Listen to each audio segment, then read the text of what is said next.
Today's message is about sports. I'm going to talk about something that I participated in before I had experienced the tragedy. You know, getting high on drugs, heart stopped beating for 11 minutes, and I went into a coma for 10 days, in hospital for months, trying to get myself back right. But through the mercies of God, I'm able to stand here and give you all this testimony. But that drug abuse story, testimony, or video, you got to listen to that video. It's deep, it's rich, it's full of the Word of God. Getting high on drugs stopped my heartbeat for 11 minutes and put me in a coma for 10 days. Wow. So today's message is about sports. And these days, sports are to prove a point. It's personal. It's something that's man against man or man versus man. A bunch of people who are trying to showcase their abilities to prove a point, to show you that I'm better than you, to show you that I got it going on. I told you you couldn't beat me, to prove a point. Sports is it involves what is called the will of man. God give everybody a choice to do what they want to do or become what they want to become. You can become a lawyer, doctor, athlete. You have a choice. That's the free will that God gave us to have. But sports was mine. That's what I wanted to become, a professional athlete. Yes, I did. In sports, I got to say it myself that I was a one of a kind athlete. I was talented. I was skillful. I had it going on. I had to prove a point to the people to let them know that I'm better than you. That could be a form of pride. I played baseball, football, and basketball. A ball was always in my hands. In football, the first year of playing football, I was a starting safety. Later on, the next year, I became the quarterback, and I was the starting quarterback for 5 years.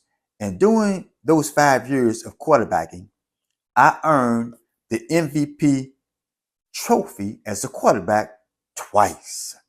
I had a skill and a talent.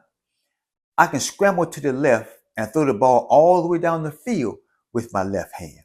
I can scramble to the right and throw the ball all the way down the field with my right hand with accuracy.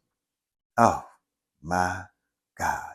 But I let drugs take away my ability because it put me in a coma, and that's when I can say the drugs took it from me. It put me into something I did not want to be in, that coma.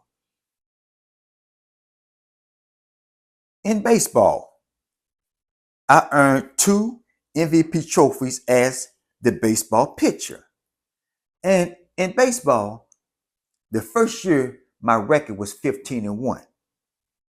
The second year, my record was 14-2. So in my little league career, I earned 4 MVP trophies. I was good. I had it going on. I was a good pitcher.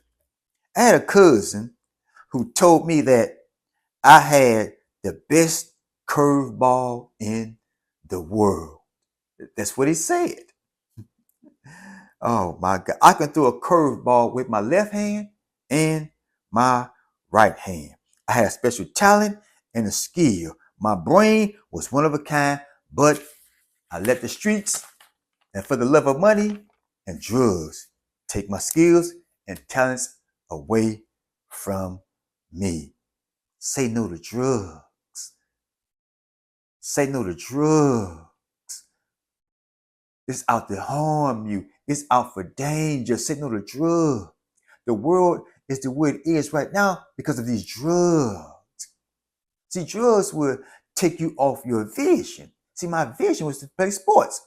But what am I doing using drugs? Drugs took me away from my vision. Back to the story.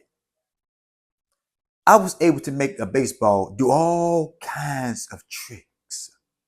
There were times when people would tell me, man, with a pitching skill like that, you need to go down there to the stadium and see how you can try out for the pitching team, for the baseball team, because you will make it, brother.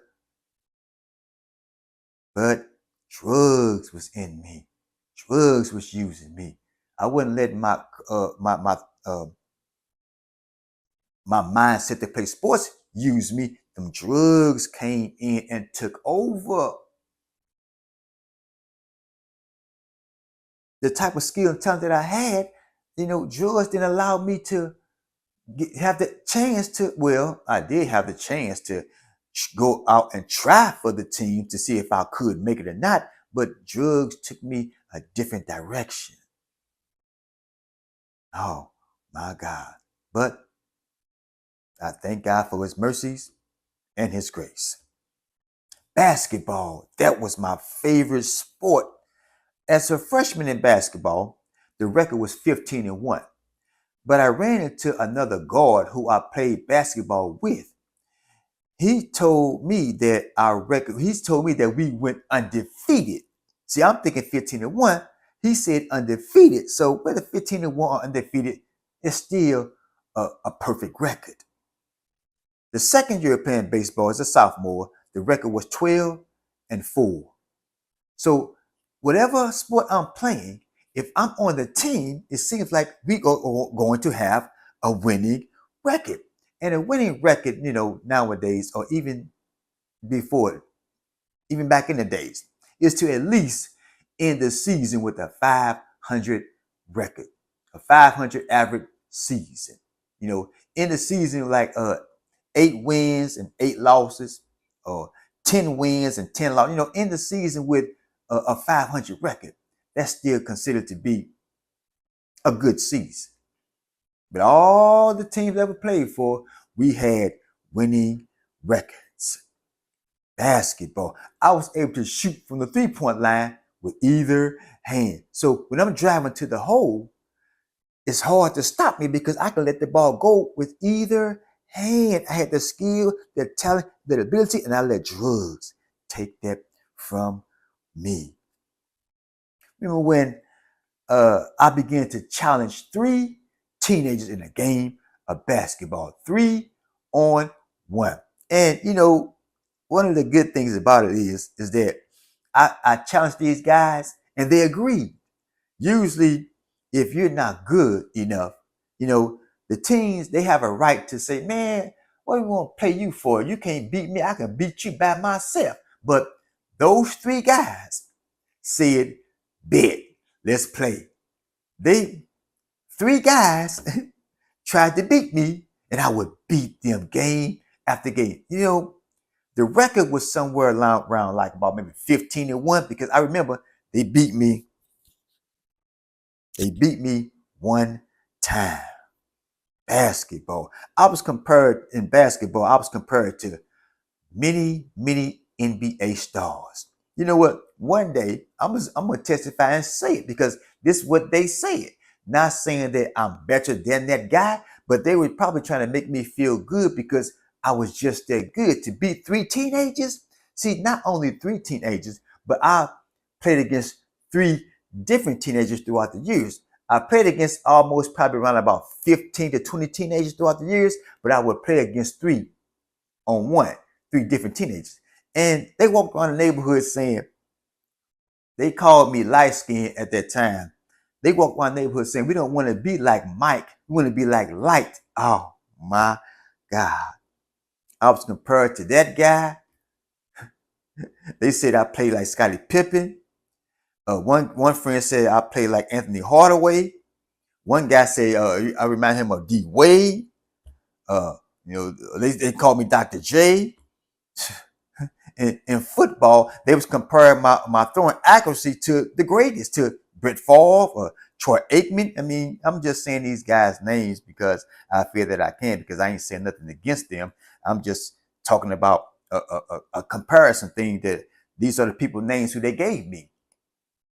And I won the first place trophy in a dancing contest, break dancing. And the people was comparing me to the guy in the movie who in the breakdancing movie. They was comparing me to him. My brain was that talented that everything that I did, I'm compared to some professional. Football, baseball, basketball. I'm compared to some professional. Now in breakdancing, calling me Turbo. So I went off into the streets and got caught up into a whole lot of wickedness. And I had 9 fist fights. And during those 9 fist fights, I threw a couple of combinations and dropped 8 of my opponents, 8 different people, doing that throughout the years. And they began to call me all these professional boxers. Man, you knocked them out like Mike Tyson. You was doing combinations like Sugar Ray Leonard. I'm being compared to all these people. I had a skill, a talent that, oh my God, I let drugs take that from me. It literally took it from me. Took is the word I can use. Took. I use a wheelchair now. Remember when I said horse stop beating 11 minutes, coma for 10 days? That's over. Your career is over. You're gonna die for 11 minutes and go into a coma. It's over.